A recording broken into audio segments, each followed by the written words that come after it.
ዳኒ እየቀለድኩ አይደለም። በትልቁ ነው የፈለግሽው? አዎ። ምን ነው እናንተ ከዚህ ቁጥር ውጭ አታውቁም እንዴ? አልገባኝም። እሱን ብር ብትሰጪኝ እኔም ጋብቻዬን እንደግስ ነበር። ይኸውልህ እየቀለድኩኝ አይደለም። ቀልድንማ አንቺ ቀልጃት። አሁን ውጪልኝ፣ ውጪ። አስብበት። ብሩን ነው? አዎ አስብበት። አትፍቺኝ፣ ይቅር። እርግጠኛ ነህ? አዎ እርግጠኛ ነኝ። በክብር ስለማትወጪ ከዚህ በኋላ የሚከተልሽ ይከተልሻል። አሁን ውጪልኝ፣ ልረፍበት።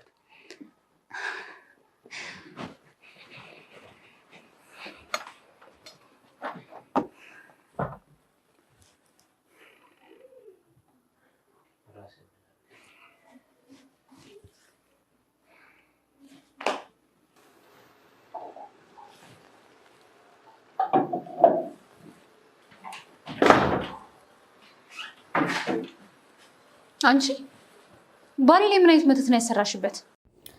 ሰላም ቤተሰብ እንደምን አላችሁ? ከኔ ጋር ሁሉም ሰላም ነው። በያላችሁበት ሰላማችሁ ይብዛልኝ።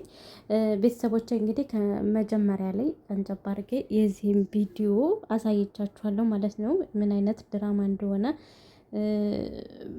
በጣም ብዙ ነገር ልንረዳውና ልንማርበት የሚያስችል ነገር ነውና ሁላችሁም መጀመሪያ ላይ አይታችሁት ይሆናል። ይህን ቪዲዮ ላይክ ሼር አድርጎ ስትጀምሩ ቤተሰብ ማለት ነው። በዚህ ቪዲዮ በጣም ብዙ አይነት በዚህ ፊልም እኔ ዛሬ ቅንጨብ አድርጌ ነው ያመጣሁላችሁ። በጣም ብዙ ነገሮችን የምንረዳበት የምንማርበት፣ ትዕግስት እንዴት እንደሆነ፣ የውሸት ፍቅር እንዴት ማስመሰል እንደምንችል ይሄ ቪዲዮ ሁላችንም ያስተምረናል ብዬ ስላሰብኩ ነው ይዤላችሁ የመጣሁት። በራሴ የገባኝን ያክል እናገራለሁ ማለት ነው። እግዚአብሔርን ነው የምላችሁ። እኔ በጣም ነው የገረመኝ እንዴት እንደዚህም ሆነን እንዴት ችግሮችን ማለፍ እንደምንችል። እንግዲህ ሽማግሌው ካሁን በፊት በጣም በሽተኛ ሆኖ ስታረግ የነበረውን ቲና እንዴት ስታደርገው እንደነበረ ምናምን በቃ ማያውቅ መስሎ ያን ያክል ችሎ መኖሩ እኔ በጣም ነው የሚገርመኝ ማለት ነው። ዛሬ ደግሞ እንግዲህ ሁሉን ነገር አውቀዋል። እሷ ቤቱን በእሷ ስም እንደዞረላት አድርጋ ቤት ልታስወጣቸው ነበር። አሁን ቴና ባዶቿን ዛሬ ባለቤቷ ባዶቿን እንደምትወጣ ነው የነገራ ማለት ነው። ይሄ ደግሞ እንደምታዩት ውሽማዋ ነው።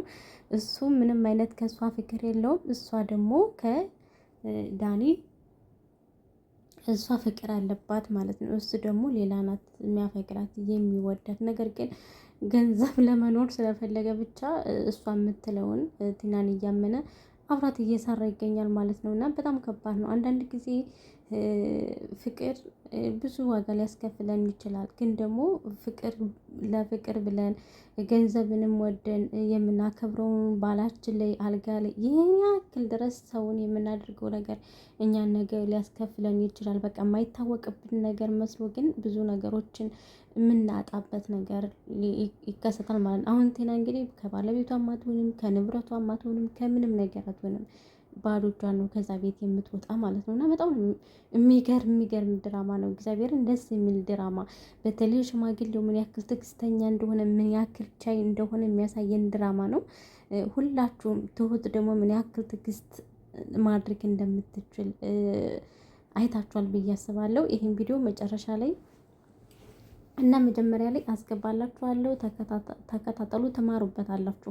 የእውነት በጣም ነው የምትማሩበት። ብዙ ነገር ትረዱበታላችሁ። ምን ያክል ትዕግስት ምን ያክል የውጤት ፍሬ እንደሆነ የምናይበት፣ በጣም ጠንካራ መሆን እንዳለብን፣ ትዳር ብቆሽ እንደማይወድ፣ ውሸት እንደምንጋጋ